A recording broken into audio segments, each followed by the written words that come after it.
que teve aqui na Olimpíada de mil, qual foi a Olimpíada? 2016, foi isso? A Olimpíada do Brasil? Rio foi. No Rio. Aí teve uma exposição justamente com algumas peças de Roma e de Itália que eles colocaram lá no Museu do Rio de Janeiro. E tem até um vídeo na internet do YouTube. Legal, não sabia disso, não. Tratando justamente esses jogos antigos. E as peças mostravam justamente isso. Aí eu separei aqui o vídeo. Se o senhor quiser que eu coloque, eu coloco. Esse vídeo eu vou querer ver. Agora, como a gente está com pouco tempo, eu queria o seguinte, que você, para não esquecer, jogue logo ele no grupo do WhatsApp. E se der tempo, no final da aula, a gente mostra, tá? Isso é muito interessante. Beleza? Só são peças. Não é um vídeo falando nada, não. Só são as peças. Não, isso é importantíssimo. Joga lá no WhatsApp. Joga logo lá no WhatsApp, viu? Se der tempo, eu te mostro no final. Eu fiquei curioso. Por isso que eu falei. Eu não sei se o senhor quer ver, porque eu estou vendo que o tempo está corrido. Mas eu quero ver. Aqui ou lá, mas eu quero ver. Até se for o caso, deve estar na minha aula. Inclusive, assim, é aquela coisa que eu sempre falei, né? Aluno constrói aula com o professor. Hoje em dia, quando eu vou dar um curso, uma palestra qualquer, por exemplo, o que é que eu faço? Me chamaram agora para dar palestra sobre obesidade. O que é que eu faço? Eu vou lá na dissertação dos meus alunos, nas teses, pego as figuras, as fotos e boto no meu slide. É um trabalho conjunto. Mesma coisa, eu vou pegar de vocês, quem tirou um bom print lá da estrutura do Ministério do Esporte, do Ministério da Cidadania, né? Eu vou pegar o print de vocês e vou botar lá no meu slide. E se qualquer coisa, até mesmo esse vídeo, eu boto na aula, tá? A gente tem que estar mudando muito conceito. Antigamente, o professor é aquela pessoa que sabia tudo e o aluno só aprendia. Hoje, não. Hoje, a questão é interagir. Interage professor e aluno e constrói a aula junto. Podendo, inclusive, se materializar de uma fala sua, de um vídeo seu, entrar lá no meu slide para as próximas turmas. Beleza? Professor. Como também as aulas práticas. Por exemplo, esse ano a gente vai ter prática, né? Mas eu vou mostrar a vocês, nas práticas, as filmagens que a gente fez das aulas práticas das turmas passadas. Sempre eu pedia permissão, permissão para filmar. A proposta agora, eu estou gravando, tá? Tem aquela questão de sempre.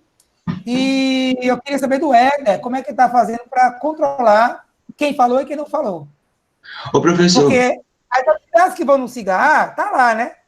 Se você não mandou, se não está lá, já era. Mas as atividades aqui, essa atividade, não tem uma comprovação, né? Aí no final do semestre, mas eu falei. Tem a gravação, mas eu queria saber aqui do Éder se manifestar como é que ele está fazendo. Só que eu não estou vendo nem Éder por aqui. Éder está por aqui mesmo? Cadê Éder? Tá. Ele só não responde. Então, pessoal, Raíssa introduziu um pouco sobre o período da arte e eu vou falar um pouco sobre a preparação do corpo, que na época a preparação geral do corpo ela consistia em um trabalho que envolvia tanto corridas quanto marchas, lutas, as danças, os jogos, e tem uma preparação mais específica que faziam os atletas trabalhar com sacos de areia, pedras e até mesmo os pesos de bronze, que era uma rotina chamada de tetra, uma rotina cíclica que acontecia de 4 em 4 dias e eles alternavam os treinos mistos e os treinos com sobrecarga. Eles tinham a crença de quanto mais dor o atleta sentisse, melhor seria. E a dieta deles, eles comiam bastante frutas e queijo.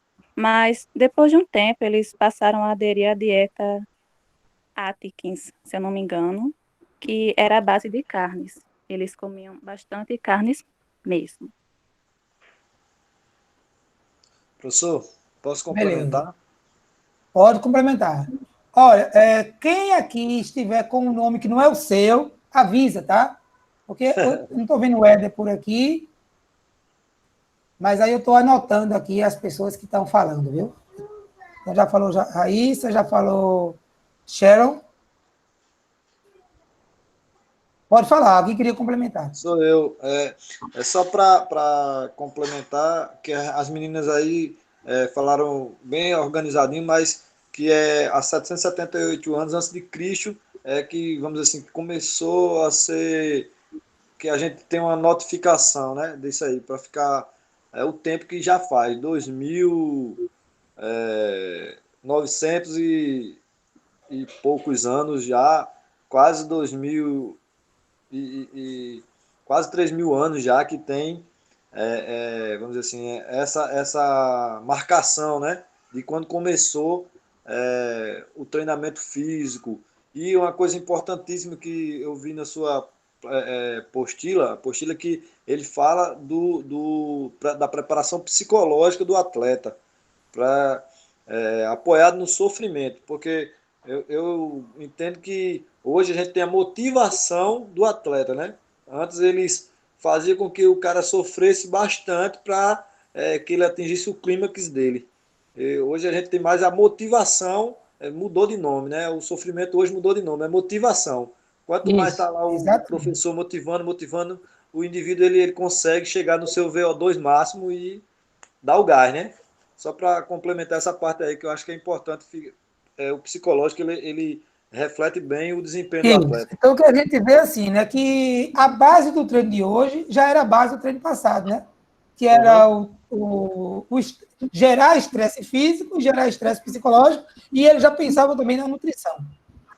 Apesar de ser alguém mais de período de estado da arte? Professor.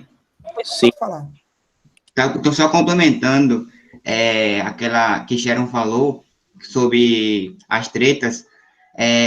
Eles usavam mais como, tipo assim, uma doação de carga, né? É um conceito bem importante dessa época, que eles usavam, como ela falou das férias, é tudo como se fosse uma doação de cargas, que eles começaram a perceber que o desempenho melhorava aos poucos, entendeu? Olha, eu vou pedir para te cortar, porque isso é a coisa mais importante desse período da arte, tá?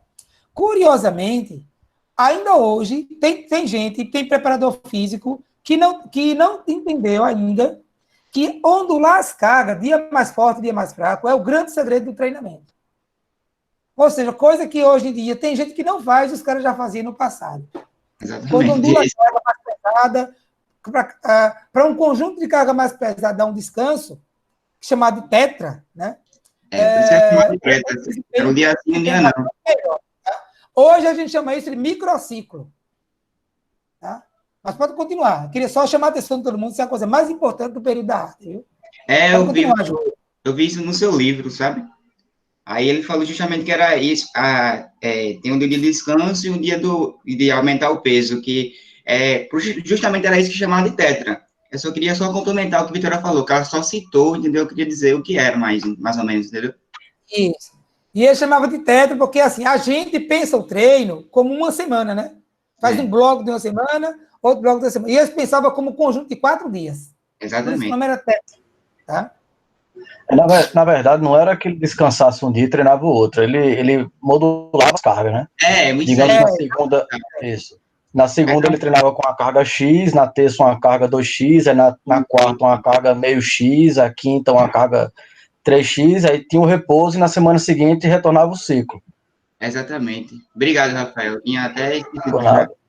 É porque eu participei de uma palestra com o professor Wellington, lá de Campina Grande, professor, e ele falou exatamente sobre esses microciclos aí que ele aplica com o time de basquetebol, que foi campeão da Liga de Acesso ao NBB. Eu acho que eles estão jogando no NBB essa temporada. Né? Ele faz semana mais pesada e semana mais leve. Ele citou exatamente esse treinamento aí, separado em microciclos. Microciclos. Outra coisa que eu acho interessante, professor, desse período, é que alguns conceitos que foram relembrados agora no período científico já tinha lá, né? Como a volta à calma, o aquecimento. Tem algumas coisas que a gente está perdendo no meio do caminho. A importância do preparo psicológico. São coisas que a gente está retomando agora, só que já era estudado antes de Cristo. Exatamente. Eu não vou entrar na discussão, mas assim, tem umas questões que, às vezes, a história... Óbvio, o historiador ele tem direito de errar, né? Você contar uma coisa que você não viu, não é fácil, né? Mas talvez a história não seja exatamente como a gente está oficial, não, né? Porque e uma das coisas que dá essa desconfiança da gente são as pirâmides do Egito. Pergunta é, como é que os caras tinham tanto conhecimento para construir uma pirâmide naquela época? Mas foram os escravos. Pior, a pedra mais próxima que existia, que ali é só deserto, só tem areia.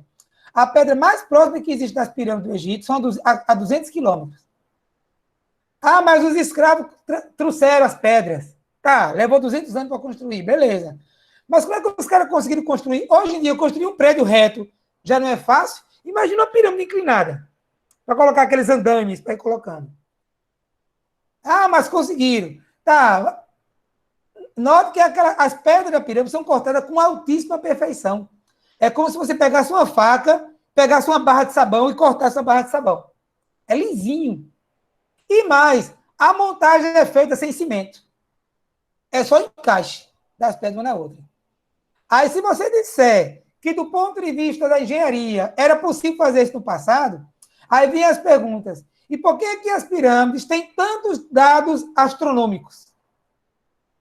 Por exemplo, várias medidas do sistema solar, exatas como a gente conhece hoje, estão dentro da pirâmide. Só que em escala diminuída, né? Por exemplo, da base da pirâmide até o topo da pirâmide é a distância da Terra para o Sol. Aí tem uma escala lá que é a distância da Terra para a Lua, que é o tamanho da Terra. Então, como é que os caras tinham tantas medidas astronômicas ali? Então, são as coisas curiosas. O pi da matemática, né, o 3.1444414, foi descoberto nas pirâmides, veio das pirâmides. Como é que os caras sabiam tanta coisa? Então, pode ser que existia um conhecimento do passado que foi perdido, mas parece que existia um profundo conhecimento no passado. Algum conhecimento existia ali no passado, tá? Então, talvez a história que a gente saiba não é exatamente precisa, porque tem alguns fatos que, no mínimo, põem em xeque aquilo que é contado na história oficial. Mas não quero nem entrar nisso, não, tá? Para a gente seguir aqui com o nosso conteúdo. Acho que vocês já conseguiram falar tudo de mais importante aqui do período da arte, tá? Só para a gente avançar, mas se tiver alguém que queira falar ainda, pode, viu? Eu quero, professor. Só dar um adendo aqui. Pois não, pode falar. Pode falar, Rivani. Fica à vontade.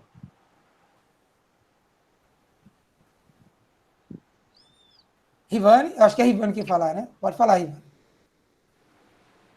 Ou Lorival, eu acho. Um dos dois aí, pode falar um dos dois. Então, só rapidinho aqui, só para um complemento só desse período da arte, rapidinho, é que naquele tempo já, naqueles tempos remotos, já existiam princípios de recursos ergogênicos, né? Que tinham como as atividades naquela época, como as Olimpíadas naquele tempo, como eram muitas vezes cultos a deuses, então o suor daquelas pessoas acabavam sendo forma de recursos ergogênicos. A pessoa acreditava que se você chupasse, exatamente, tomasse, seria uma forma de... Queria ficar tão bom quanto o cara que ganhou a corrida, a prova lá, exatamente. Então, uma crença, na verdade, isso é doping, né? É uma tentativa de doping. Mas pelas crenças dele, e o doping é um recurso ergogênico. Mas exatamente isso mesmo. Viu? Rivani, queria falar, Rivani?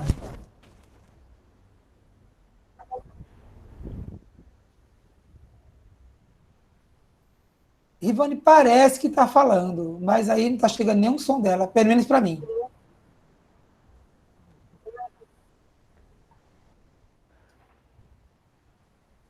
Bom, então foi o seguinte, se alguém já quiser ir para o próximo período, né?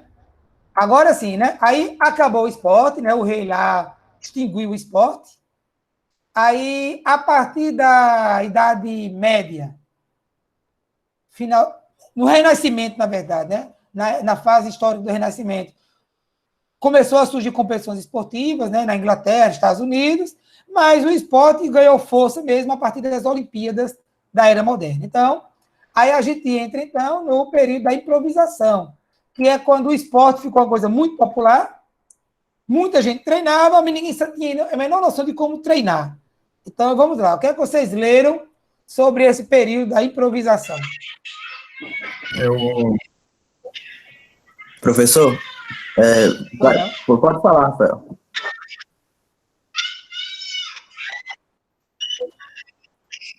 Eu ia falar já sobre o período da improvisação, era alguma outra coisa? Então, eu não vou entrar falar também na improvisação, não. Eu queria falar mais sobre essa questão mesmo da igreja, né, que naquele momento estava meio que atrapalhando o esporte, né, para que ele progrida, né, porque eles pensavam que era uma prática herege, E também ressaltando a importância desse período da improvisação, não apenas por conta dos treinamentos que eram improvisados, que eu creio que Rafael vai falar melhor sobre, mas a importância do Pierre de Coubertin, né, que ele conseguiu realizar a primeira competição mundial, né, que foi um marco histórico, para que até hoje esse evento fosse um evento grande, um evento que unisse várias nações, por mais que teve períodos, como a gente sabe, né, que não teve como ter essa união, mas foi um fato muito importante nesse período, esse embalo, né, esse início aí para que o esporte tenha tido um grande cúmulo como tem hoje. E é isso aí, eu queria falar mais sobre essa importância mesmo e também dessa questão da igreja ter impedido um pouco o avanço do esporte no início, mas chegou esse barão aí para dar um empurrãozinho.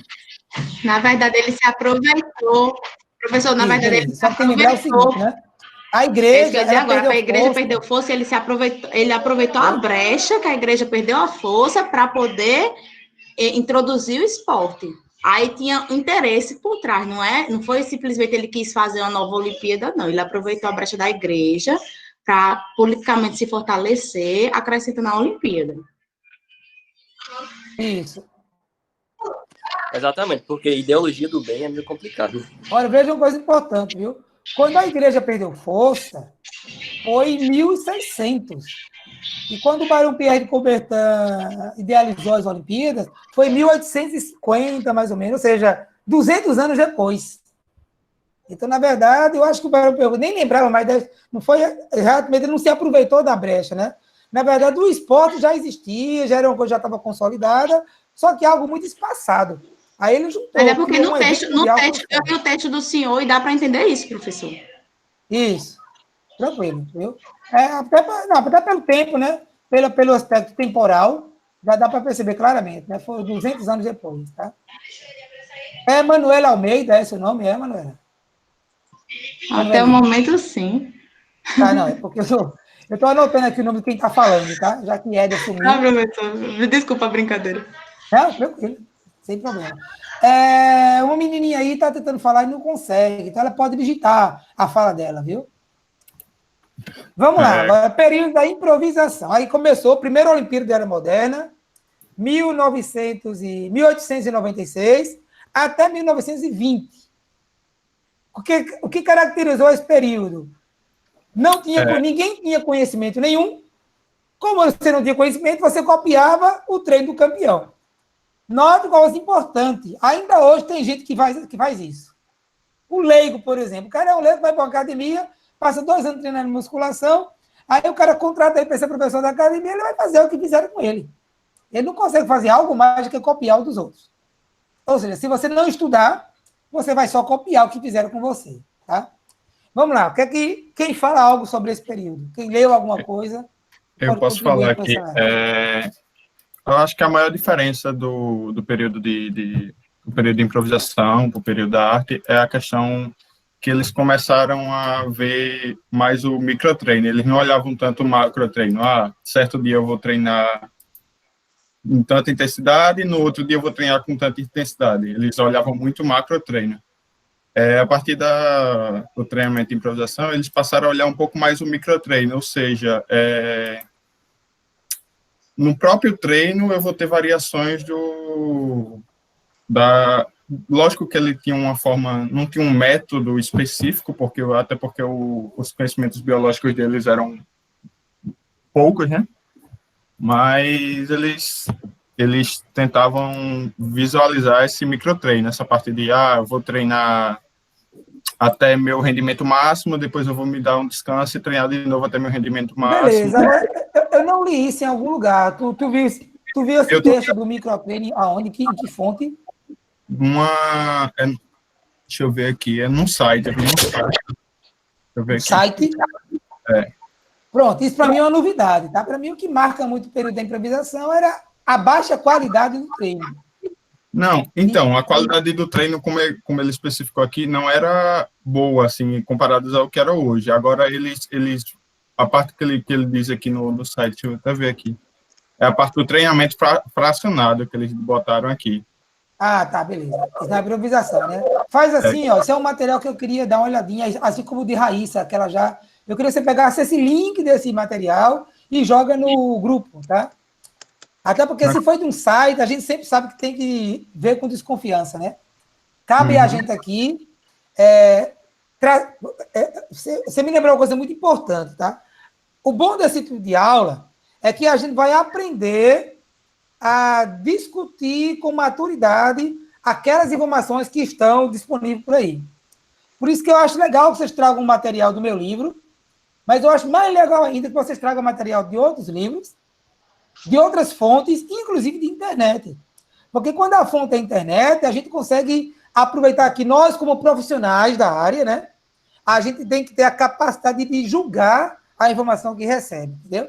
Aí eu queria que tu pegasse esse link e jogasse lá no grupo, e quem sabe a gente travar uma discussão sobre esse material aí ao longo da semana, tá? Como no grupo da fisiologia, a gente está travando uma discussão muito grande sobre a insulina. A insulina engorda ou não engorda, tá? Então, a gente está fazendo uma boa discussão. Então, eu gostaria de travar essa discussão aí, tá bom?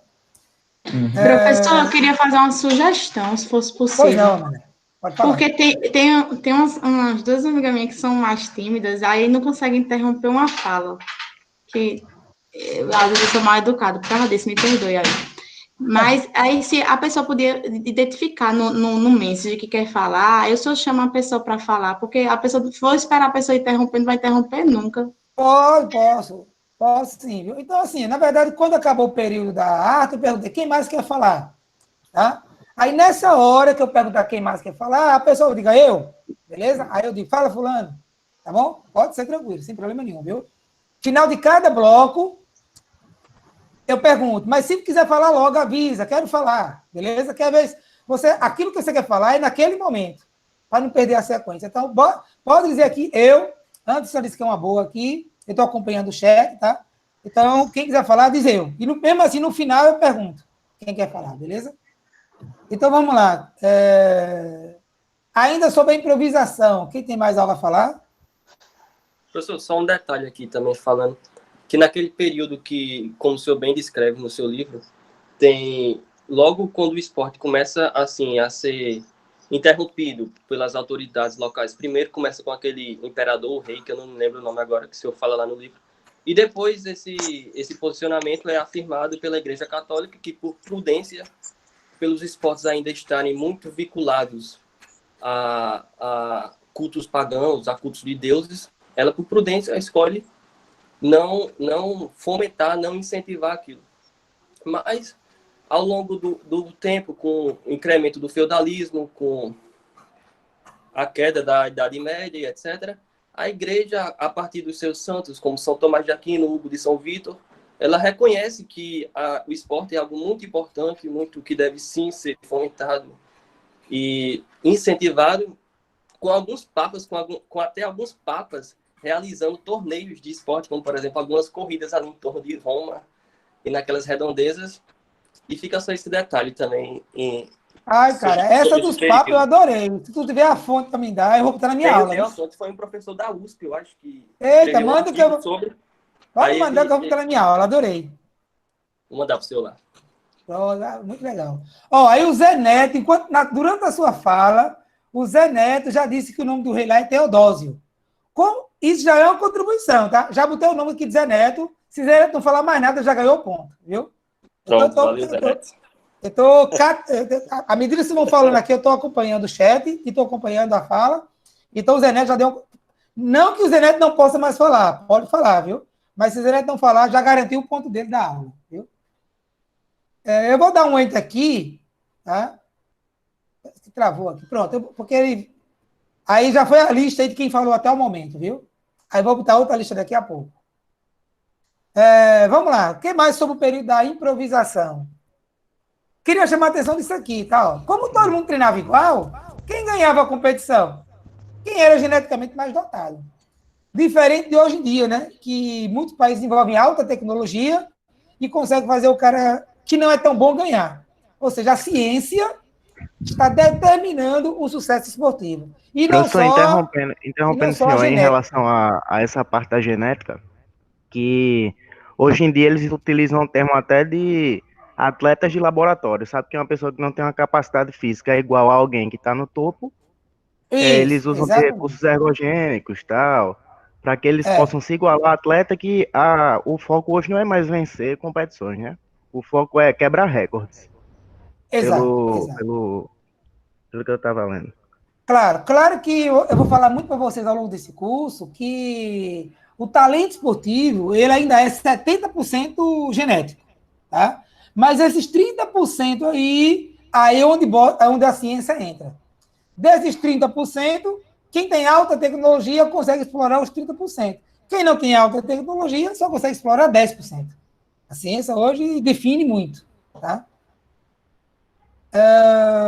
O que mais? Algo mais sobre o período da improvisação? Alguém queira falar, diga eu aí, tá? Antes que a gente passe para o próximo período. Deixa eu ver aqui duas falas. Professor, Oi. É Raíssa, é? Bem rapidinho, Raíssa. Eu perdi um pouco. Tá. Eu perdi um pouco, porque a menina estava aqui pedindo atenção, eu perdi um pouco do que foi falado. Mas eu acredito que o grande marco do período da improvisação seja a cópia do modelo que deu certo. Simplesmente pegavam os atletas que eram campeões e o pessoal ia lá e simplesmente copiava o treino dele, sem se preocupar com o conhecimento que vem posteriormente, que o senhor vai falar, e iremos falar melhor, que são a especificidade biogenética de cada atleta, né? Isso aí não era levado em consideração, era simplesmente seguir o modelo que deu certo, e nem sempre o resultado era obtido, né? Porque justamente pelas diferenças biológicas de cada indivíduo. É isso. Beleza, tranquilo. Olha só, o Maílson fez uma fala aí, que eu achei interessante. Cadê Maílson aqui? Ele já falou tanta gente aqui que eu perdi aqui, Maílson. Não, desculpa, acho que foi o Rafael Batista. Foi alguém aí que falou agorinha que ainda hoje tem gente que se comporta como o pessoal do período da improvisação. Isso é algo bem relevante, viu? E Solange falou que todo mundo copiava do outro. Solange escreveu o que a última pessoa agora acabou de falar. Tá? Professor? Pois não. Eu achei interessante, assim, em algumas leituras, que a falta do conhecimento biológico, ela influenciou muito nessa situação de cópia.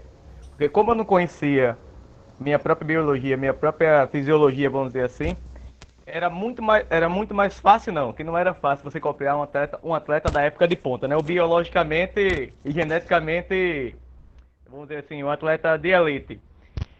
Por não ter esse conhecimento biológico, era muito fácil pegar aquele modelo e reproduzi-lo. E também eu achei também interessante a contribuição dos filósofos, que eram os estudiosos da época, e quando eles começaram a ver essa influência do esporte no comportamento humano e na biologia humana, eles começaram também já a abrir outras portas já, na parte do treinamento. Beleza, você foi o que falou, foi o Francisco, né? Professor? Eu queria ver a fala teve duas pessoas que falaram aqui algo interessante, eu queria que as pessoas falassem, porque eu não vou conseguir acompanhar quem participou pelo chat, tá? Quem participa pelo chat e eu conseguir acompanhar, eu aviso, tá? Se eu não avisar, é porque você ainda não participou da aula, tá certo? Professor. O Rafael trouxe uma coisa interessante. Oi, pode falar, alguém aí está querendo falar.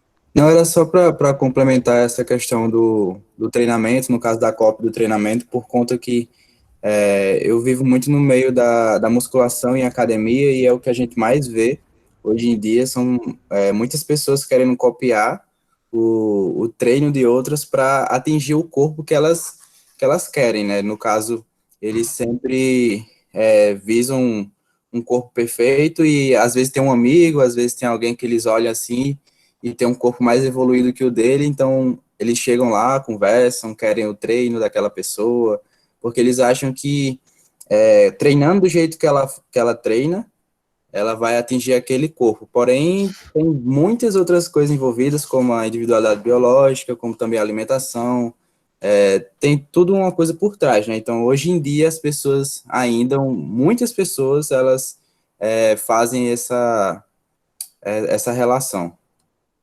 Beleza, tranquilo. Olha só, é questão só de organização aqui, viu?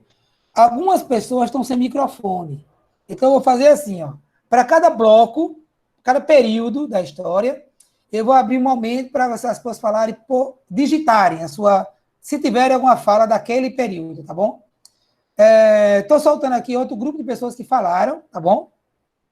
Aí, agora, vamos lá. Aberto, período da improvisação, aberto para pessoas que estão sem microfone, tá bom? Aí, coloca aí. Outra coisa importante é o seguinte, ó. Na sua fala, tem que você demonstrar que leu alguma coisa, tá? Então, vamos dividir cada fase, cada período em 2 momentos.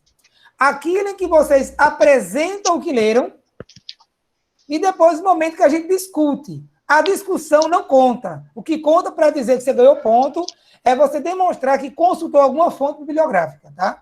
Ó, eu li isso aqui, eu vi isso aqui no YouTube, eu vi isso aqui no site, beleza?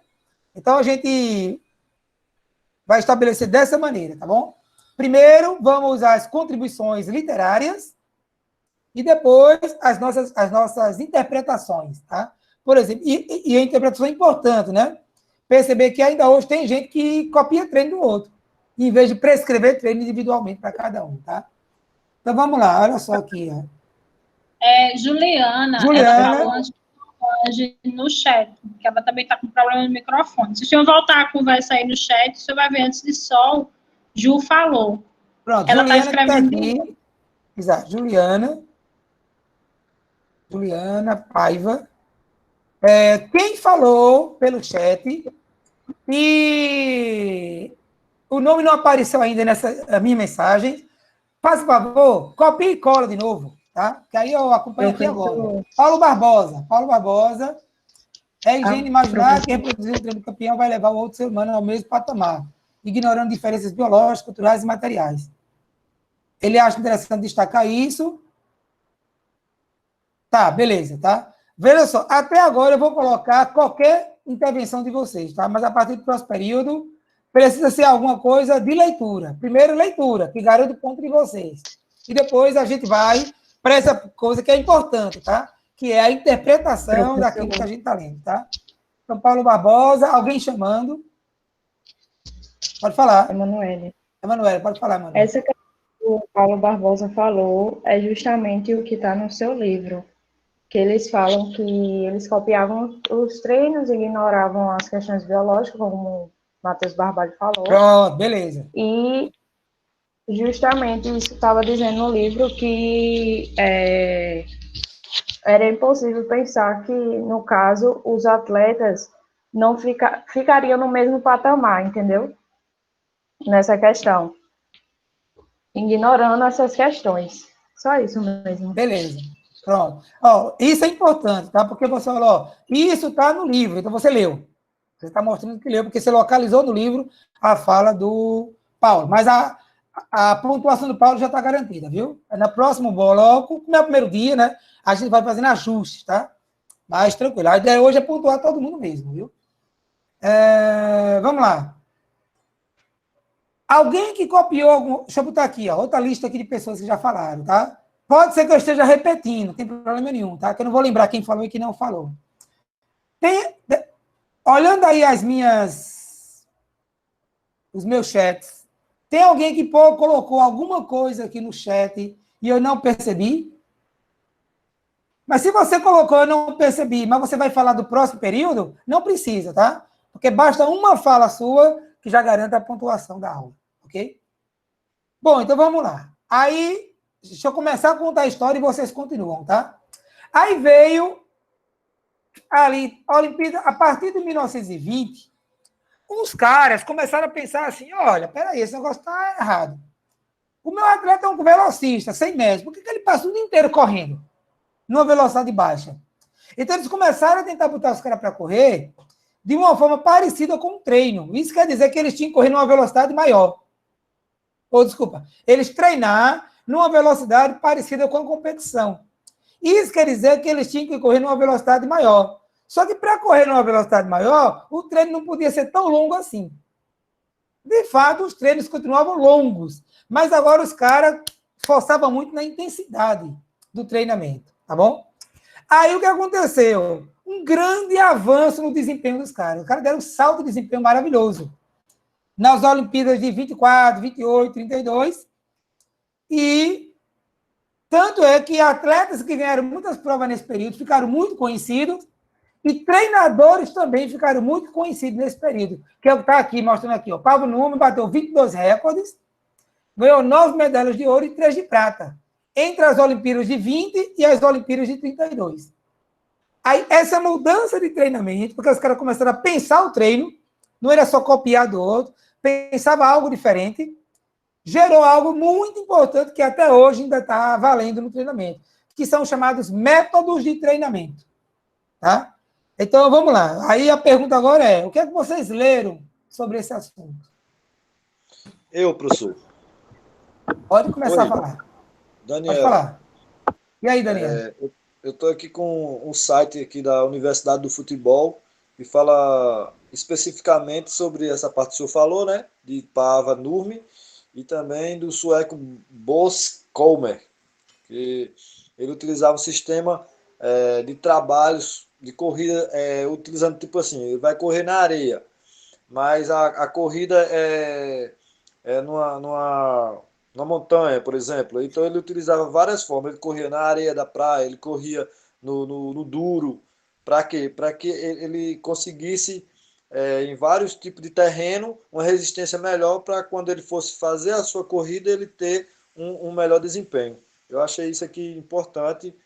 Muito legal, Daniel. Aí, curiosamente, quando você estava falando, a Laísa colocou um textozinho aqui, ó, dizendo bem o que você falou, tá? Agora a pergunta é assim, ó, vocês tiraram de onde esse texto? Do bolso e como? Eu tô aqui no site da Universidade do Futebol. Ah, sim, você falou. E Laísa tirou de onde? Desse aí também. Ah, ó, vocês consultaram a mesma ó. fonte. Foi engraçado que vocês... Não, tranquilo. É porque na sua fala e na fala da Laísa, já ficou muito claro que vocês tinham buscado alguma fonte.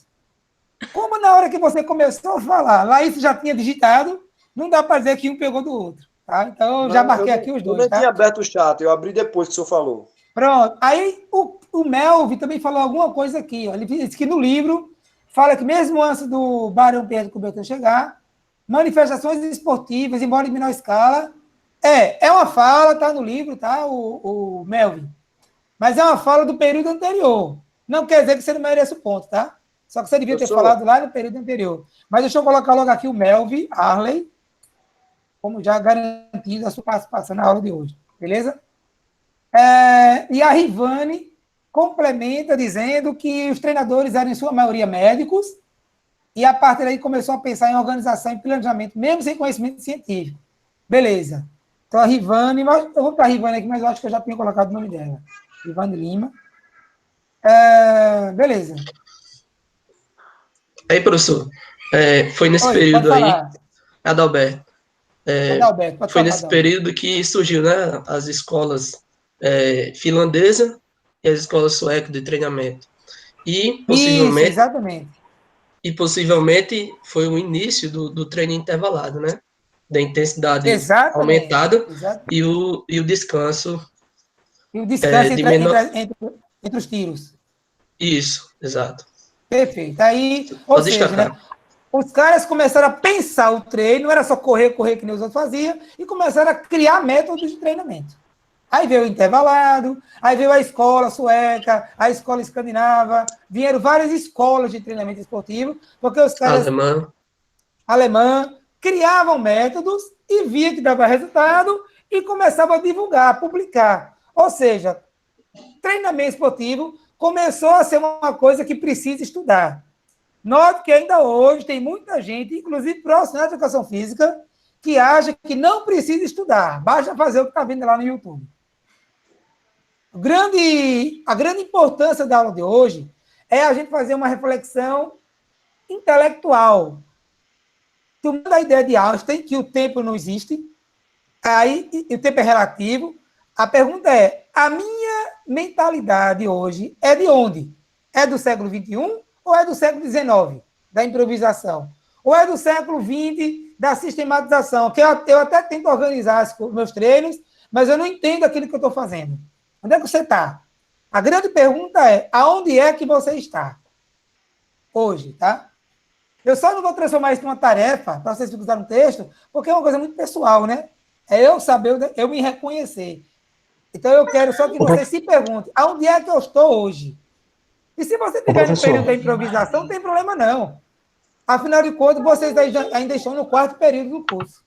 O que não pode é acabar o curso com a mentalidade de período da improvisação. É isso que não pode. Beleza? Professor, deixa eu ver. Na sua apostila, o senhor cita outros 2 autores aí nessa questão da periodização, de período da arte, período da improvisação. Se eu não me engano, 2 deles caracteriza esse período, a gente está em qual? Da sistematização como período empírico, não é isso?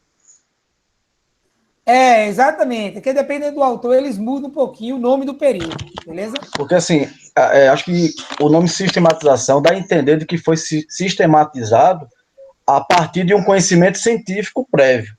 Mas, na verdade, pelo que a gente está aqui debatendo, eles tentaram novos métodos. Mas esses sem novos o conhecimento métodos, científico. sem o conhecimento científico. Deram certo, e acredito que muitos outros não deram. Muitos outros treinadores tentaram fazer coisas que não deu resultado nas Olimpíadas, nos Jogos. Exatamente. Mas a história é escrita pelos vencedores, não pelos perdedores, né? Então, exatamente. Então a gente tá falando do que deu certo. Aí adentraremos, acho, na sequência, no período que eles começam a entender o porquê daqueles treinos terem dado certo. Exatamente, que é o período pré-científico. Mas antes disso, deixa eu ver algumas falas aqui, viu? Deixa eu ver. Ivane. João Vitor disse que no período da sistematização, os treinadores tentaram sistematizar e organizar os treinos, mas não tinha conhecimento científico. João Vitor falou o que você acabou de falar, tá? Deixa eu botar aqui o João Vitor. Na verdade, eu achava que vocês tinham que falar. Mas está dando certo essa coisa do chat, viu? Basta que entre uma fala e outra de vocês, eu olho aqui o que está sendo comentado aqui no chat, tá bom? A Isabelle falou que uma das coisas marcantes desse período foi que começaram a dar ênfase na intensidade. Antes usavam muito treinamento contínuo. Isso é plenamente verdadeiro, viu, Isabela? Agora, me diga de onde você tirou isso aí. Qual foi a fonte, viu? Isabela, só para ter certeza que você leu, tá bom? Estou pensando aqui, mas eu quero só... Para ganhar 10, me diga de onde você tirou isso aí, viu? Aí o Francisco Alves falou que o período da sistematização se caracterizou pela revolução da estrutura do treinamento. O finlandês Lauro Picala propôs que era treinamento intervalado. Só de o Francisco botar o nome Lauro Picala, é um nome que ninguém conhece, já vi que ele leu isso em algum canto, tá? Tomara que não tenha sido no slide, né? Mas eu acho que ele já leu alguma coisa aí. Francisco Alves.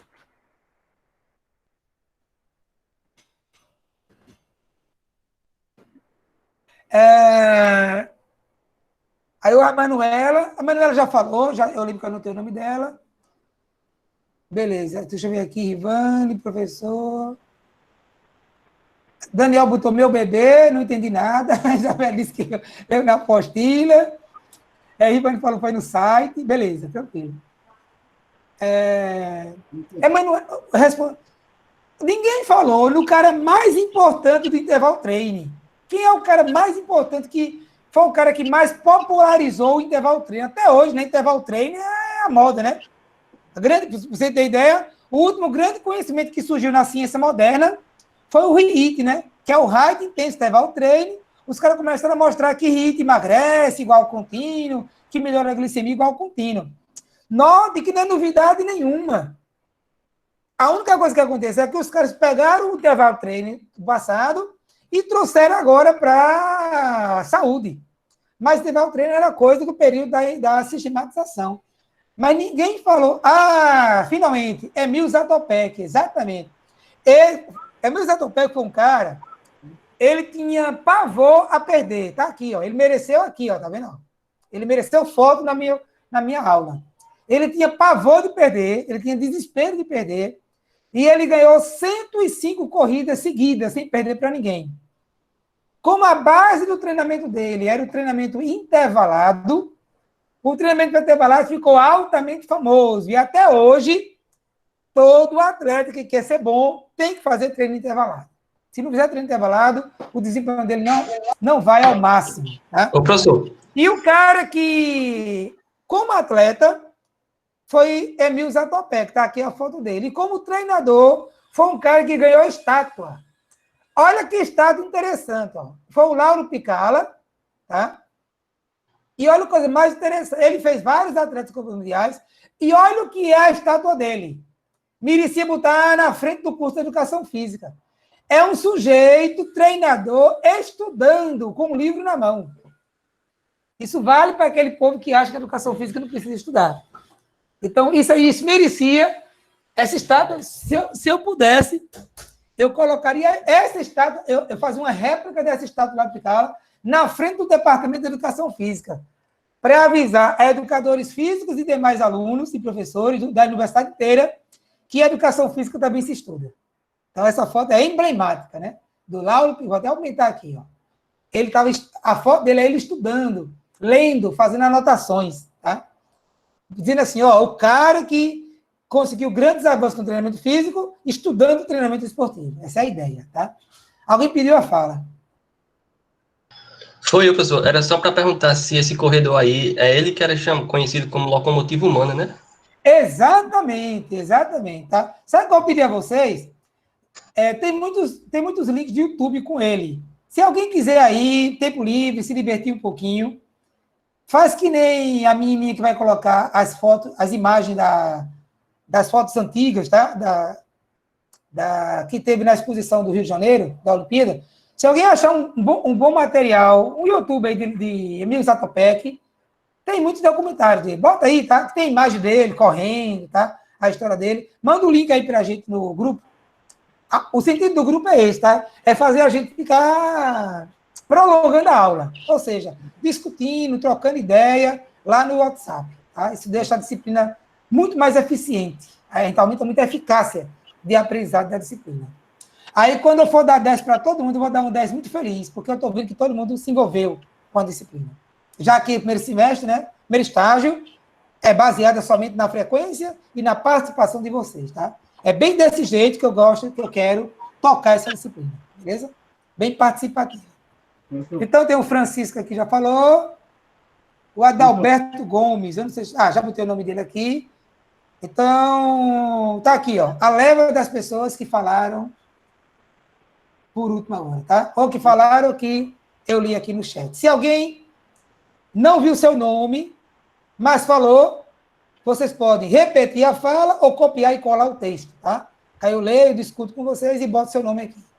No final, eu vou pedir para o estagiário pegar esse chat aqui, procurar todas as minhas falas do chat e já é a nota, já garanto o ponto de quem falou na aula de hoje, beleza? Deixa eu ver mais o que tem interessante sobre a questão do período da sistematização. Não esquecer do Pavo Numi, tá? Ele era o maior recordista olímpico de medalha, superado somente agora no século XXI pelo Michael Phelps, tá? E foi graças a esse treinamento planejado. Não tinha base científica, mas era um treino planejado. E hoje a gente ainda segue o que deu certo, a gente continua aplicando nas nossas falas, tá? Isabela está dizendo que Daniel quer falar. Você está ouvindo? Estou ouvindo. Eu também só implementando os finlandeses começaram a usar também os cronômetros para controlar o treino, né? Controlar o treino, o ritmo do treino, da intensidade. Muito legal. Interessante, cara, que isso é nova para mim a informação, mas um aluno meu está escrevendo a dissertação dele sobre o controle de carga de treino. Aí ele escreveu lá e eu corrigi que o controle de carga de treino começou com os cronômetros, mas eu não tinha associado uma coisa com a outra. Muito legal. A sua fala me fez associar o que o meu aluno já tem escrito. Ou seja, ele escreveu na perspectiva de... Foi a partir daí, da década de 20, década de 30, que a gente começou a controlar o treino, ou seja, medir a intensidade do treino pelo tempo, pela velocidade que ele estava correndo, né? Ou seja, pelo tempo de cada volta lá na pista que eles estavam treinando. Legal. Emanuel está dizendo uma coisa importante, viu? Na verdade, foi assim, e isso vai ser uma importante discussão da gente. O treino era muito correr. Vamos correr no meio da rua. Corre, corre, corre, corre sem parar. Aí os caras começaram a fazer o quê? Não, eu quero meu atleta correr com alta velocidade. Já que na corrida ganha quem tiver mais velocidade. Aí, só que os caras não aguentavam. Aí, então vamos ter uma ideia. Já que ele não aguenta, ele corre, cansa, descansa e corre de novo. Aí surgiu o treinamento intervalado. Mas ainda, o treino ainda era muito longo, tá? Então, começaram a criar duas correntes. Aqueles que acreditavam no treino intervalado e aqueles que acreditavam no treino ainda contínuo, muito longo. Alguém falou de treino contínuo aí, tá? Então, começou a surgir história sobre isso, tá? Treino contínuo, treino longo, treino intervalado. O cara falou de Zatopek, que eu ia dizer agorinha, só que eu sabia que era 60, 70 tiros. O impressionante disso aí, ó, do Zatopek, não era que ele dava 80 tiros de 400, cara. Não era isso aí não, tá? É que ele dava 80 tiros de 400 para 1 minuto cada. Meu amigo, quem manja um pouquinho de atletismo, quem já correu numa pista de atletismo, sabe o que é um tiro de 400 para 1 minuto. Imagina 80. Então, meu amigo, o treino dele era muito, muito, muito, muito pesado. Isso é uma das coisas que, quando vocês forem ver os vídeos dele, se alguém postar no grupo e vocês assistirem o vídeo, todo mundo fala. Ele chegava a dar 70 tiros por minuto, 70 tiros para 1 minuto cada. Entendeu? Era pau mesmo. Pronto, beleza. Então, fechou isso aí. Deixa eu ver o que mais, tá? Sim, aí, como eu falei, né? Surgiram vários métodos de treinamento. Tá? E cada um com o seu, né? Picala foi o mais conhecido, tal, mas tiveram vários outros, tá? E o fartlek. Ainda hoje se usa muito, muito, muito, muito, muito fartlek, tá? Por exemplo, na seleção brasileira, eu boto os caras para fazer fartlek. Os ceguinhos para fazer fartlek. Aí eles treinam no estilo fartlek, tá? Que é um treino muito interessante, porque você alterna as diversas vias, aeróbia, anaeróbia. Você consegue, num treino de corrida, ativar o sistema anaeróbio lático, anaeróbio alático e o aeróbio. Então, no único treino, você consegue ativar todos os sistemas possíveis, tá? Agora, deixa eu contar a história, né? Que eu gosto muito de contar a história quando eu estou dando aula. Um exemplo marcante de uma situação que ocorreu em pleno final do século XX, talvez comecinho do século XXI. Não, eu acho que não foi começo do século XXI. Ali, anos 2000, por aí. Que conta exatamente essa coisa do treino contínuo e do treino intervalado, e o treino intervalado melhorando o desempenho do cara. Foi assim, ó. Rio Grande do Norte, tinha um cara que ele trabalhava na construção civil, ele era pedreiro. E ele gostava de correr.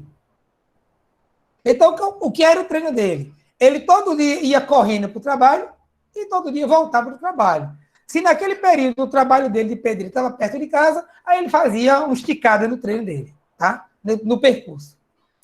E ele era 7º, 6º, 8º, nessas corridas de rua. Isso foi, acho que foi finalzinho, foi da década de 90, eu acho, ainda. Ele era bom, muito bom, e todo mundo dizia a ele que ele, cara, vai treinar numa equipe, procura um treinador. Não, eu sei treinar. Tem aquele problema, né? Quanto mais ignorante uma pessoa é, mais ela pensa que sabe sobre alguma coisa. Eu vou abrir um parênteses sobre isso daqui a pouquinho, tá? É muito importante isso que eu falei. Quanto mais ignorante uma pessoa é, mais ela pensa que sabe sobre aquele assunto. E ele, na ignorância dele, de um pedreiro, pessoa que não estudou, achava que sabia treinar. Até que um dia, os caras insistiam tanto para ele treinar, buscar um treinador de verdade, que ele foi. Mas olha por que ele foi. Porque tinha um atleta lá no Rio Grande do Norte, que era uma atleta olímpica. Era uma atleta chamada Magnólia. Ela foi para a Olimpíada nos 400 metros. E o marido dela, o Figueiredo, era professor da universidade. Eu acho que já aposentou. Era professor, por sinal, da UFRN. E era o treinador dela. Aí, depois de tantos caras insistirem, eu vou. Mas eu só vou para Figueiredo. Porque Figueiredo tem um atleta olímpico. Sempre tem um atleta olímpico que ele é bom. Já é outro indício de ignorância, né? Porque a gente sabe que 70% do atleta é genética. Então, se um atleta foi para a Olimpíada, não é graças ao treinador. Tá? É porque houve uma boa interação, um bom treinamento com uma ótima genética. Entendeu? Mas ele foi naquela ignorância dele, né? Porque ele acha que, assim, se o cara botou um atleta na Olimpíada, que ele é bom. Não necessariamente. Assim, ele tinha que colocar, se fosse verdade, todos os atletas dele tinham que ir para a Olimpíada. Tá? Aí ele foi. Resultado. Era uma época que existia em várias cidades do Brasil, as prefeituras faziam uma corrida de rua chamada de eliminatória para São Silvestre. Por quê? Quem ganhasse aquela corrida ganhava a inscrição, a passagem e o alojamento, e o hotel para ir correr a São Silvestre. Aí o cara era sempre quarto, quinto, sexto, sétimo nas corridas, começou a treinar com o Figueiredo, começou a melhorar, obviamente. Resultado, quando teve a eliminatória para São Silvestre, ele já estava treinando há alguns meses com o Figueiredo. Resultado, ele ganhou a eliminatória para São Silvestre. Mas o impressionante da história, que me faz estar contando essa história para vocês, não é isso. O que mais chama atenção é que ele foi para São Silvestre, parece-me que ele foi 15º ou foi 25º, eu não lembro. Eu sei que, na época, foi a melhor classificação de um nordestino na São Silvestre. Um cara que, 6 meses atrás, não ganhava corrida nem em Natal, de repente, melhorou tanto que foi a melhor classificação de um nordestino numa corrida de São Silvestre até então. Entendeu? Aí mostra, ou seja, final do século XXI, esse pedreiro e outros aprenderam aquilo que o pessoal aprendeu no século XX. Picala, né? Que quando começaram a intervalar o treino dos caras, os caras melhoraram muito. Por que eu digo isso? Porque ele corria de segunda a sábado só treino longo. Aí ele passou agora a fazer o quê? 3 dias na semana era treino longo, treino contínuo, só que 3 dias na semana era treinamento intervalado. Pronto. Só por fazer treino intervalado, o cara conseguiu efetivamente botar para fora o talento biológico que ele tinha. E o treino somente contínuo não estava tirando dele tudo aquilo que ele era capaz de fazer. Então, em pleno final do século XXI, a gente ainda estava vivendo situações que os caras que a ciência do treinamento esportivo aprendeu na década de 20, que quando os caras começam a fazer treino de alta intensidade, o desempenho melhora absurdamente. Tá? Francisco botou uma fala aqui, quando vou passar para a planilha, tem 2 Franciscos. Tá, beleza, tá? Deixa eu fazer aqui, então. Francisco Barbosa. Como é o nome do outro Francisco? Para evitar problema. Me diga aí, falem ou anota aí o nome do outro Francisco, porque na hora que eu botar o nome aqui, já está garantido, viu? Francisco Barbosa e Francisco... Francisco Alves, professor. Pronto, Francisco Alves. Beleza, pronto. Já botei aí. Os dois já estão... Fez a colocação porque ambos falaram. Aí eu sou na primeira planilha, só botou só Francisco. Importante, valeu. Foi no começo. Mas só ficou faltando o Jefferson também, que ele falou o nome do bonitinho do intervalo junto comigo. Jefferson, fala alguma coisa aí, Jefferson, para eu botar teu nome. Jefferson primeiro. Jefferson Silva. Jefferson Silva. Tu leu o quê? Aonde, Jefferson? Na apostila. Ele disse o nome daquele... Ele botou no chat aquele nome do rapaz responsável pelo intervalo do treinamento, que o senhor perguntou. Aí ele botou junto comigo, só que o meu acabou sendo mais rápido que o dele. Só que eu já tinha falado. Jefferson o quê mesmo? Jefferson Santos, né? Silva. É a mesma coisa? Santos, Silva? Jefferson Silva, dos Santos. Tá. Aqui no teu na tua janelinha aparece Jefferson Santos. Não, Jefferson Silva. Beleza, tranquilo. Vamos lá. Então, vamos agora para o período pré-científico. O que é que marca o período pré-científico? Os caras evoluíram tanto com treinamento intervalado e com métodos de treinamento que os caras começaram a dizer, que danado é isso? Vamos investigar isso. Aí começou a se estudar. Só que não tinha as ferramentas científicas, né? Por não ter as ferramentas científicas, aí, então, isso é chamado de período pré-científico. Só que tem coisas bem importantes, tá? Como esse avanço aqui na biologia do esporte, tá? Mas eu vou nem falar, tá? eu vou deixar agora para vocês falarem. Então, vamos lá. O que é que vocês têm a nos dizer sobre o período pré-científico? Deixa eu começar com o Anderson aqui, tá? O Anderson falou que o pré-científico foi caracterizado pelo estudo acerca do esporte, porém com recurso limitado. Surgiram vários avanços na biologia do esporte, tanto que um médico húngaro confirmou que os atletas tinham características hereditárias diferentes dos demais. Ou seja, foi quando criou um dos princípios mais importantes, criou não, né? O ser humano descobriu um dos princípios mais importantes do treinamento esportivo, que é o princípio da individualidade biológica, tá?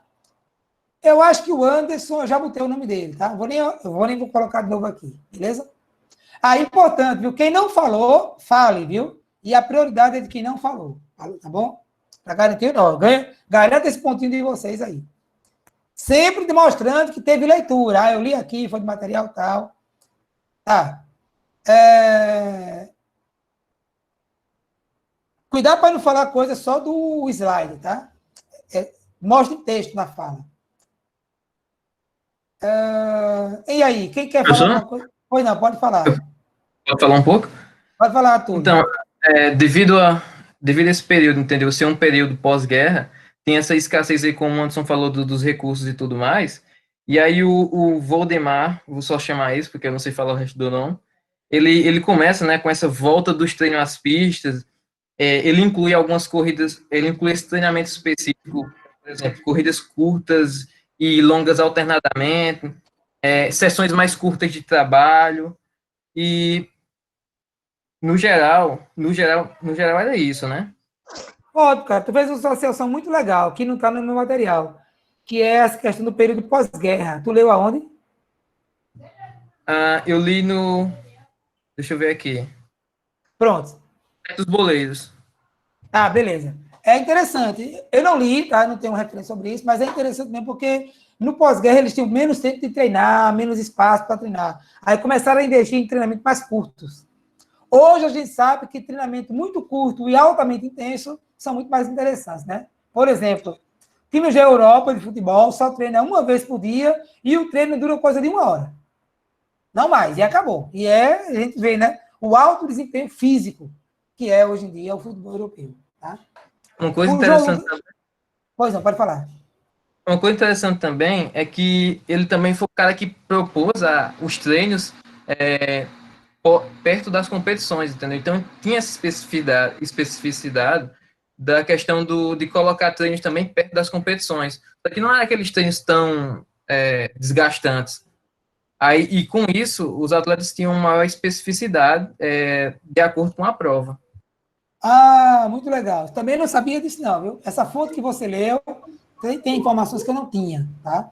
Bem interessante. Eu entendi a lógica. Acho que eles treinavam muito treinos. Eles não tinham sacado ainda o que a gente chamou de princípio da especificidade. O que é que diz o princípio da especificidade? Que você só tem que treinar exatamente aquilo que compete. Tudo que você fizer diferente não adianta de nada, ou quase nada. Só que, pelo que eu estou vendo dessa leitura aí, esse cara começou a fazer assim, ó, pelo menos perto da competição, os treinos ficavam mais parecidos com a competição. Se não era no ano inteiro do atleta, era pelo menos perto do período de competição. Informação muito legal essa aí, viu? Tem alguém chamando, mas eu só acompanhar aqui para ficar uma fala e um chat, viu? Sou eu. Só um momentinho, viu? Tá, ok. Só alternar uma fala e um chat. O João Lucas falou que foi um período em que foi descoberto que os atletas eram diferentes, exatamente, como ele já falou, que é o princípio da individualidade biológica. E, além de que, aí o Aldo Alberto falou que os países arrasados na guerra estavam tentando se reerguer. Então, acredito que o esporte não foi tão prioridade, principalmente os mais prejudicados, obviamente, tá? Esse período aí, sim. Deixa eu botar aqui a Adalberto Gomes. Tá? Rafael, pode falar, Rafael. Então, a título de curiosidade, o senhor falou nos clubes europeus, e acho que início dos anos 2000, 2003, 2002, por aí, o Brasil tinha sido campeão da Copa 94, vice-campeão em 98 e campeão novamente em 2002 na Copa da Alemanha. Aí o Real Madrid investiu em Vanderlei Luxemburgo para ser técnico deles lá. E Vanderlei chegou com a já era algo banido na Europa, devidamente ao princípio da especificidade. E ele, assim, foi muito criticado dentro do vestiário pelos próprios jogadores. Inclusive, agora, recentemente, ele quando foi agora contratado pelo Palmeiras, ele, de novo, levou a caixa de areia para o Palmeiras. E acho que foi Rivaldo fez uma defesa, ele estava sendo muito criticado, e Rivaldo fez uma defesa via redes sociais, dizendo que ele tinha sido um dos melhores treinadores, com quem já trabalhou e tal. E o próprio Luiz Figo, que era um dos principais atletas desse Real Madrid de 2002, 2003, rebateu o elogio de Rivaldo, dizendo que Vanderlei Luxemburgo tinha sido um dos piores treinadores com os quais ele trabalhou. Não sei se o senhor acompanhou um pouco dessa repercussão. Não, essa parte do Palmeiras eu nem sabia, mas eu acompanhei a parte do Real Madrid. Na verdade, o que aconteceu foi assim, os caras acostumaram a treinar uma vez por dia, Vanderlei queria que o cara treinasse igual aqui no Brasil. Vanderlei é um dos caras que cresceu muito no futebol porque estudava muito. Ele trabalhou em um time pequeno, que era o Bragantino, o que é que ele fez? Só pegou gente boa, estudiosa, para trabalhar com ele. O Brasil deve muito a Vanderlei Luxemburgo do ponto de vista científico no futebol, tá? Mas o que aconteceu com o Vanderlei Luxemburgo foi um equívoco. O que aconteceu foi assim, ele é um estudioso, ele estuda futebol, tá? Ele só trabalha com a equipe dele, outra coisa que hoje em dia é muito comum. Antigamente era muito comum o clube contratar só o técnico. Hoje, raríssimos técnicos aceitam aí só ele. O técnico é com a equipe dele, que é uma filosofia de trabalho que vai ser implantada sempre, né, quando o treinador vai. Então, o Vanderlei Luxemburgo foi os primeiros treinadores do Brasil que começou a dizer, se não estuda, não vai ser treinador. Foi importante para a educação física brasileira. Formado em educação física, mas ele cometeu um erro. Por que no Brasil os caras treinam 2 vezes por dia? Porque no Brasil não tem pré-temporada. Então, o Brasil, os caras começam a treinar, os caras têm férias em dezembro, começa a treinar dia 2 de janeiro, dia 17 de janeiro já tem Campeonato Paulista, Campeonato Paraibano, Campeonato Pernambucano. Enquanto isso, na Europa, não. Os caras têm 2 meses de treino, 45 dias pelo menos. Como os caras na Europa fazem uma pré-temporada bem feita, eles não precisam ficar correndo atrás do prejuízo durante a temporada. Aí, Vanderlei Luxemburgo, ele não entendeu isso. Ele foi para a Europa e quis implantar 2 turnos de treino por dia. Aí os caras combateram isso. O time não rendeu, então demitiram ele. Não se sabe se o time não rendeu porque estava cansado, ou não se sabe se o time não rendeu porque os jogadores estavam insatisfeitos com aqueles treinos, perderam o jogo de propósito para derrubar o Luxemburgo. Isso aí ninguém nunca vai conseguir provar, né? Uma coisa ou outra. Inclusive, eu achei um erro muito infantil para um cara do gabarito do estudioso que é o Luxemburgo. Mas eu acho que foi assim. Sabe, tem aquela coisa que o poder cega? Eu acho que ele foi para a Europa e disse assim, é agora que eu se consagro, né? Como disse, tem um jornalista esportivo, né, que ele fala, é agora que eu se consagro. Ele fala errado de propósito, né? Eu acho que ele, na ânsia de virar o grande treinador do mundo, fazendo uma coisa diferente, ele cegou. E viu, se o cara estiver pré-temporada, para que de nada eu estava botando treinar mais para ele. Eu não sei o que aconteceu. Eu sei que o erro capital dele foi esse. Entendeu? E, de qualquer maneira, né, para o europeu, que já sabia que brasileiro não estuda no futebol, foi horrível. Porque se não ia ninguém, agora é que não vai mesmo. Porque o estudioso fez uma besteira dessa, imagina os que não estudam. E o europeu não quer. Só trabalha no futebol europeu quem faz o curso de futebol. E o curso dura 4 anos. Entendeu? O Brasil, aí a CBF agora está implantando algo parecido, né? O cara, para ser treinador da Série C, tem que ter tantas horas de curso, da B e da A. Então, só trabalha agora no futebol brasileiro quem tem o curso da CBF. Entendeu? Já está melhorando um pouquinho. Não é obrigado a ser formado em educação física, mas tem que ter o curso. Só que o curso da CBF é nada comparado ao curso da Europa, tá? O curso da Europa é muito mais volumoso, tá? Deixa eu ver aqui informações a mais também. Adalberto já falou. Leonardo, só um momentinho, viu? Deixa eu ver aqui as falas do chat. Leonardo falou que, apesar de ter sido um período curto e com foco na tecnologia, foi um período marcado pelo início do pensamento dos princípios biológicos. Beleza, Léo. Eu só queria saber, assim, me diga a fonte. Você leu o quê, tá? Você leu o quê? e tenta fazer ver que nessa tua fala tem alguma coisa que está escrita, tá? Se eu não botei seu nome ainda, tá? Se eu já botei seu nome, nem precisa mais, tá? Já vale a sua contribuição na discussão. É o que eu digo. Esse debate, essa aula nossa, tem duas falas de vocês, né? A fala que vale ponto é você mostrar pela sua fala que você tem uma leitura, leu alguma coisa, manda um link pra gente, tá? Ou só o fato de você dizer assim, o cara, ele, o Papa tal fez corrida dentro do Vaticano. O cara não vai inventar um negócio desse, né?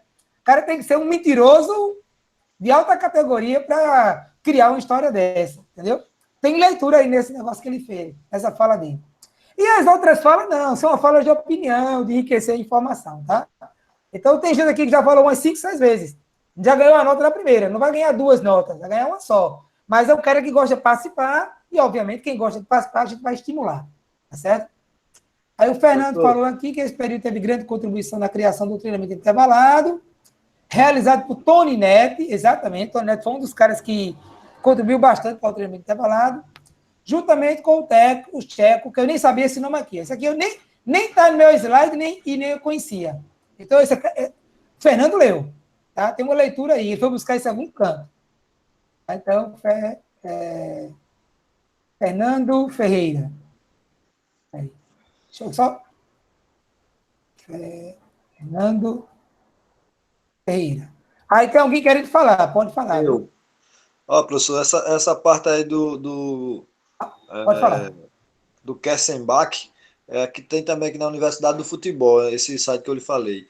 E aqui eu achei interessante essa frase aqui, que vai justamente complementar o que o senhor falou, que Rodrigo Poleto, ele era preparador físico do Flamengo em 2015. Ele fala assim que a gente utiliza uma metodologia de treinar com mais intensidade em treinos integrados. Até parece que a gente treina menos, mas na verdade treina mais. Ou seja, ele usa, como o senhor falou aí, 2 horas por dia, mas com bastante intensidade, e aí o resultado é um retorno rápido, né? O atleta rende mais na hora que precisa. Excelente. Olha só, eu olhando tua fala, tu falou uma coisa extremamente importante, que é o tal do treinamento integrado. Tá? Na verdade, esse treinamento integrado é tão importante que eu já deveria ter criado uma aula só sobre ele. Como eu não criei uma aula sobre ele, eu ia falar agora uns 10 minutos sobre treino integrado. Aí eu olhei para o relógio, já descobri que era meio-dia. E percebi que a aula está tão gostosa desse jeito, tão agradável de dar, eu acho que para vocês também está boa de participar, que obviamente, né, até porque não deu tempo, aí essa aula que seria só hoje, vai ser hoje e próxima aula. Tá? Então, a próxima aula, a gente continua essa conversa de hoje, tá bom? Beleza. Aí a gente completa o pré-científico e vai para o científico, que tem a ênfase bioquímica, tecnológica e marketing, tá bom? Então, a gente fecha a aula por hoje, que eu acabei de descobrir e perceber que é meio-dia, e semana que vem continua, tá? Avisos importantes. A postagem do negocinho lá do Ministério do Esporte, tá? Que agora é secretaria, né? Era para eu ter colocado até hoje, às 9h59. Aí eu botei até não sei quanto. Então, vale a data que está lá. Não tem problema não, tá certo?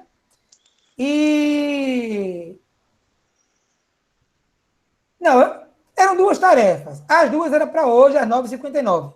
Uma ficou para hoje, só que até 11h59 da noite, e a outra ficou para um dia mais na frente. Então, não tem problema. Foi um erro meu, mas que, em vez de prejudicar vocês, ajudou, né? Porque vocês ficaram com prazo maior, tá? Não vou mudar lá as datas, mas não esqueça que tem 2 tarefas para ser enviadas lá, tá? Então, você já, em 2 semanas de aula, você já tem 3 notas, né? Esse trabalho de hoje, apostar o questionário e a coisinha lá do Ministério do que seria o Ministério do Esporte, tá? Aí, vocês vão vendo, né, que toda semana a aula vale nota, tá? Daí é importante vocês participarem da aula, beleza?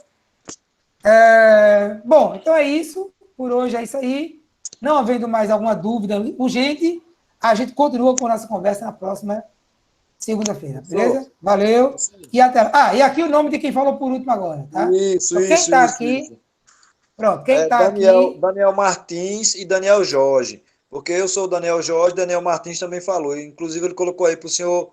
Então, deixa eu ficar aqui. Daniel Martins. E Daniel Jorge, que sou eu, né? Daniel Jorge, pronto. Valeu. Pronto. Por via das dúvidas, acabei de colocar aqui os dois, tá? Porque repetir não tem problema, não. Aí o Éder Professor vai fazer uma filtragem aí, né? E ele vai ver que tem nome repetido, tá? Pois não, a Emanuele quer falar. Pode falar. Estou anotando aqui, professor. não era só para dizer das duas Emanueles. Com Y no final e com E, que sou eu. Anotei E as duas falaram, né? Mas eu acho que devem ter anotado já. Pronto. O Éder está falando aqui que já anotou as duas. Eu já anotei as duas. Pronto. De qualquer maneira, quem está aqui, que eu botei o nome, ganhou o ponto. Quem não ganhou ainda, né? Porque vai ter outra chance segunda-feira para falar um pouco mais, beleza? Sempre a fala tem que demonstrar que foi lido alguma coisa, tirado de algum canto, tá? Mas não impede que a gente faça discussão sobre o assunto. É importante, né? A gente traz a informação e depois a gente aprofunda aquela informação com a discussão, beleza? Bom, então por hoje é isso aí, tudo certo. Segunda-feira, 5 para as 10, eu já abro a sala, beleza? Valeu, até lá, gente. Tchauzinho. Ok, pessoal, um abraço. Fique com Deus. Raíssa, se puder colocar, né, o videozinho lá, tá, do YouTube. E tem outra coisa que eu pedi, que eu esqueci até o que foi. Quem achar um vídeo aí de Zatopek, bota lá, é legal pra gente ver, tá bom? Um vídeo de Zatopek. Já coloquei, viu? Já colocou? Ótimo, excelente, valeu. Então já vou ver agora. Valeu. Tchauzinho. Tchau. Tchau.